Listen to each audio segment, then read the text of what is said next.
Mister Vijay Mallya, सबसे बड़ा चोर भगोड़े ने फाइनली 9 साल बाद अपनी चुप्पी तोड़ दी और राज भैया के पॉडकास्ट में 4 घंटे का पॉडकास्ट हुआ, वो भी इंग्लिश में। पूरा शॉर्ट में आप सब लोगों को समझाता हूं ताकि आपको समरी मिल जाए। स्टार्टिंग होती है किस तरीके से विजय माल्या का राइज होता है, किंगफिशर के राइज और यूबी ग्रुप के राइज के बारे में बात होती है। बियर का 52% का मार्केट शेयर एक्वायर कर लेते हैं, विस्की की इंडिया की नंबर 1 ब्रांड बन जाते हैं और खुद मार्केटिंग के किंग होते हैं। आईपीएल में मुंबई इंडियंस की बिडिंग छोटे से मार्जिन से विजय माल्या हार जाते हैं। यहाँ पर टोन मारते हैं अंबानीज को, इनसे तो हार ही जाते। इवेंचुअली विजय माल्या के पास 3 फ्रेंचाइजी के ऑप्शन थे, ऑब्वियसली चूज किया बेंगलोर को और किंग कोहली को इन्होंने ही सेलेक्ट किया था आरसीबी के लिए। 18 साल के बाद फाइनली वर्थ इट रहा और ये एक मार्केटिंग डिसीजन था अपनी विस्की और रॉयल चैलेंज को प्रमोट करने के लिए। इनका मेन फोकस था कि यूथ को कैसे अट्रैक्ट किया जाए और इसलिए इन्होंने आईपीएल को बाय किया था। ये कोई अलग शौक नहीं था, पूरा मार्केटिंग बिजनेस आइडिया था। इवेंचुअली इनके जो एयरलाइंस का एक्विजिशन होता है 2008 तक इंडिया की नंबर 1 एयरलाइंस बन जाती है। फिर आता है global crisis, lemon brother crisis, it's complete surprise जो 2008 में आता है। क्रूड ऑयल और ऑयल की प्राइसेस इंक्रीज हो जाती है, ग्लोबल रेसेशन आता है और यही से इनका डाउनफॉल स्टार्ट होता है। एयर डेकन को बाय करते हैं मल्टी ब्रांड स्ट्रेटेजी को लेकर।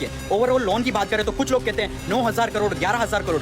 विजय माल्या का कहना है कि 6,203 करोड़ रुपए का एग्जैक्ट लोन था। एज पर हिम 2024 तक ऑलरेडी 14,000 करोड़ का ऊपर का पेमेंट कर चुके हैं। जब एम्प्लॉइज की सैलरी से रिलेटेड बात हुई तो उन्होंने कहा कि ये पे करना चाहते थे सैलरी पर, बैंक्स ने कोर्ट से इनका पैसा फ्रीज कर दिया था और किसी भी तरीके से इनको सैलरी देने का अलाउ नहीं किया था। और आज भी विजय माल्या रिग्रेट करते हैं कि उन्होंने अपने एम्प्लॉइज को सैलरी पे नहीं की। स्पेशली उनके 68 बर्थडे की पार्टी से रिलेटेड बात हुई, उसको उन्होंने अलग तरीके से घुमा के कहा कि वो टाइमलाइन आपको समझनी पड़ेगी। वो टाइमलाइन के अकॉर्डिंग आप समझोगे तो रियलाइज होगा कि डायरेक्टली मैंने कोई भी कंपनी का फंड्स यूज नहीं किया था। 2016 में जब ये लंदन भागे थे, इनका कहना है कि ये फाइनेंस मिनिस्टर से मिलके कंप्लीट पूरी बात करके लंदन गए थे और मैं चोर भगोड़ा बिल्कुल नहीं हूँ, साफ कहते हैं। पर लंदन जाने के बाद इनका पासपोर्ट ही जब्त हो जाता है और इन्हें एक स्केपगोट बनाते हुए कंप्लीट सिस्टम में जिंदा रखा। इन्होंने मल्टीपल टाइम्स सेटलमेंट की बात करी और क्योंकि इनका पासपोर्ट रिवोक हो चुका था, ये इंडिया में भी नहीं आ सकते थे। इन्होंने बहुत बार सेटलमेंट का ट्राई किया, बार बार कोशिश करी बैंक के थ्रू सेटलमेंट करने की, पर बैंक ने इनका सेटलमेंट रिजेक्ट कर दिया। और तो बैंक ने कहा कि अगर आपकी जगह कोई और होता तो हम सेटलमेंट कर देते, पर आपको अगर हमको सेटलमेंट दिया तो गवर्नमेंट और गवर्नमेंट के लोग सारे हमारे पीछे पहुंच जाएंगे।